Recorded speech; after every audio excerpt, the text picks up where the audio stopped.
Set up the plant. Lesson 6. Check the load cells.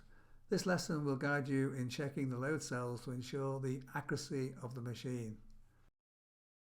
Weight accuracy.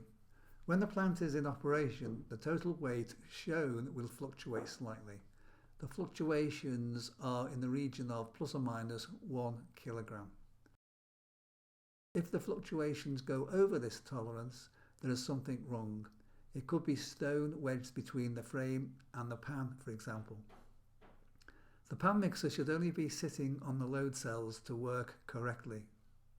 There has to be a space between the pan mixer and the frame, as you can see in these images. Pause the video and read the pages for more detail. There also has to be a free space between the conveyor belt and the inlet box. Keep the plant clean so you get no material build-up closing the free space.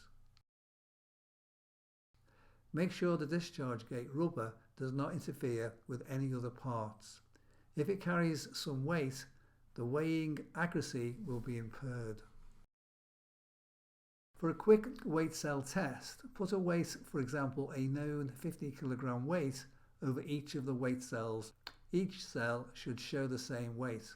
If one is different, carry out an examination of the plant to make sure the pan mixer is not touching any other part. If you can't find the fault, half fill the pan with sand and allow the paddle to mix while filling. This may reset the cells. Check the cables. If you still have a fault, check the cables for secure connections. A loose connection could cause the fault. Finally, if you still have a fault, shut down the computer and plant. Remove one load cell. Next, power up the computer and check to see the weight is stable. From this process, you will be able to find the faulty load cell. When the accuracy and the load cells are checked and everything is running smoothly, fill the hoppers with sand and stone, ready to make your first batch of concrete. Make sure the plant is stable after the sand and stone has been loaded. If you have any problems with weight accuracy, please make contact with us. Thank you for listening.